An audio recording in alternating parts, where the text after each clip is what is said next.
אני מוציא אותם מאיפה שהם נמצאים, אם זה מסגרים, אם זה מקרבות, אם זה מתעללויות, הזנחות, נטישות באמצע הרחוב. לוקח אותם, משקם אותם, מדריך אותם, מכין אותם לבית. מוציא אותם לבית. תביא לו אותו. מה יעלה בגורל כל הכלבים האלה שיש פה, אם לא היית עושה את מה שאתה עושה? מה היה עולה? מה היה עולה בגורלם אם לא הייתי עושה את מה ש... מתים!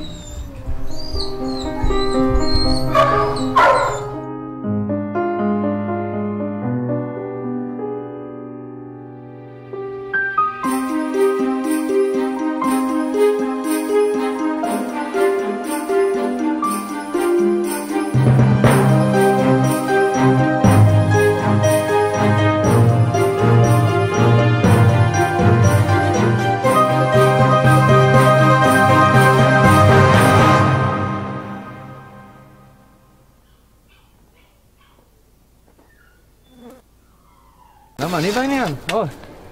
אני גדלתי לתוך העניין של הכלבים, של טבע. זה גם מבחירה, וגם כי נגררתי לזה בלי לשים לב. פשוט שאב אותי פנימה. גיליתי שאני כנראה מסתבר שאני היחיד שמציל את הגזעים האלה.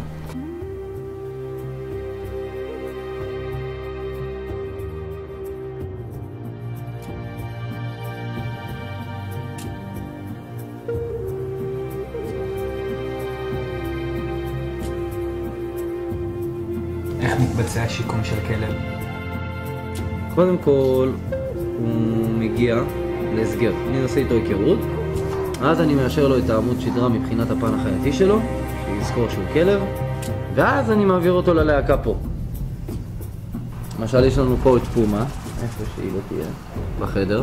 היא המנהיגת הלהקה פה, של כל ה-22 כלבים, והיא הייתה כלבת קרבות. הייתה הורגת חתולים, הורגת כלבים, נשכת אנשים. יש כאלה עושים את הקרבות בתוך בורות עמוקים, יש כאלה מחזיקים את הכלבים בתוך כלובים סגורים ושחורים, יש כאלה בתוך מקלטים, יש כאלה קושרים אותם לעצים ונותנים לכלבים אחרים להתנפל. יש הרבה צורות לרוע. הרוע הוא אין ספור פנים. מי מארגן את זה? כל מיני אנשים שקשורים לעולם השלישי, מה שנקרא עולם הפשע. אנשים שהם שליליים בעיקר, או אנשים שהם פשוט בשכבה נמוכה של האוכלוסייה שלא נחשפו לשום דבר חוץ ממה שהם הכירו, שלמשל בתחום הזה זה קרבות נגיד. הוא יכול לאהוב את הכלב, אבל הוא יעשה איתו קרבות. מה קורה לכלב אחרי קו? תלוי, יש כאלה שמתים, יש כאלה שיוצאים פצועים, יש כאלה שבורחים. בדרך כלל הם מתים. כמה כלבים שיקמתי עד היום? 500 כלבים. זה כלב שגדל במקום של עבריינים. מה שקרה לו מההזנחה ומהתת תנאים שהחי בהם, הוא חטף סרטן וקרטו לו את כל האיברים בגוף. אין לו פטמות, אין לו איבר מין, אין לו כלום. כלום. יש לו צינורית שממנו הוא משתין, והיום אנחנו משקמים אותו. וגם מראים לו קצת, אתה יודע, אהבה, מראים לו קצת דברים מעבר למה שלימדו אותו. פרליטו. נכון. כלב שגדל עד גיל 4 בבית עם ילדים באזור המרכז. הוא ישן איתם במיטה והכל, ונשיקות וחיבוק.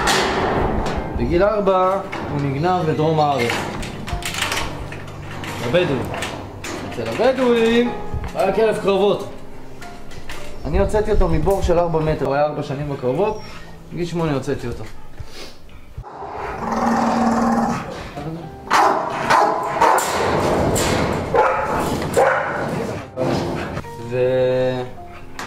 הוצאתי אותו מבור שהיו בו עוד 3 גופות של כלבים שהוא הרג שם והיה צריך לאכול אותם. זה כלב שהחזיק בקרבות 4 שנים בלי למות.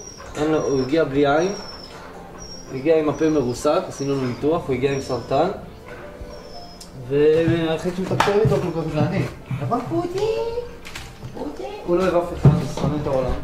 לא מאשים אותו. אבל היום כבר אפשר לצאת איתו לטיול נגיד, ואז כולנו הולכים ביחד איתו לטיול, אבל דיר בעלת משהו מתקרב אליו.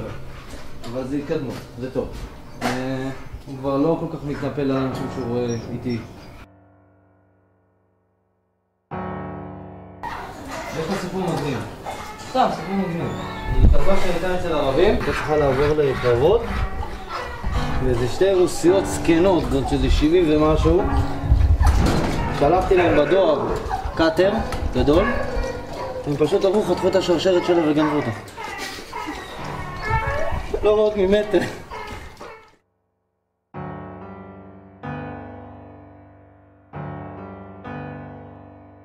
מה מצב כלבי הפיטבול בארץ? לעומת שנים עברו, אז המצב שלהם משתפר, מבחינת היחס אליהם, הגישה אליהם.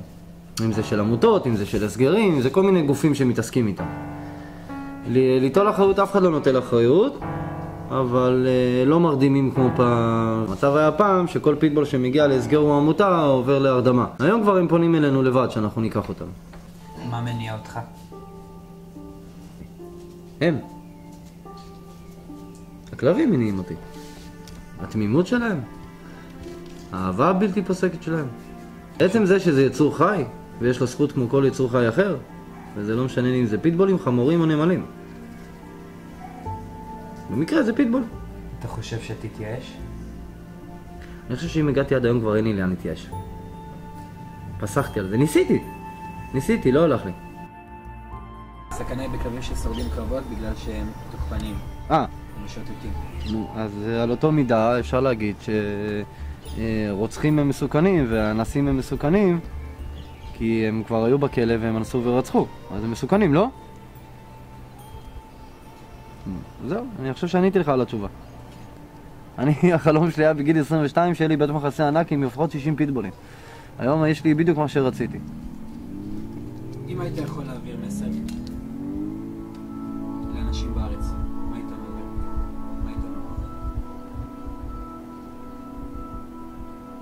תראה, אני אגיד לך מה, אני אעביר מסר. זה משהו שאני מאמין בו. לי באופן אישי מאוד קשה לבצע אותו, אבל הייתי מאוד מאוד ממליץ לאנשים להיפתח ולהתחיל לאהוב את עצמם לפני שהם אוהבים אחרים, בשביל שהם יתחילו לאהוב יותר בעלי חיים.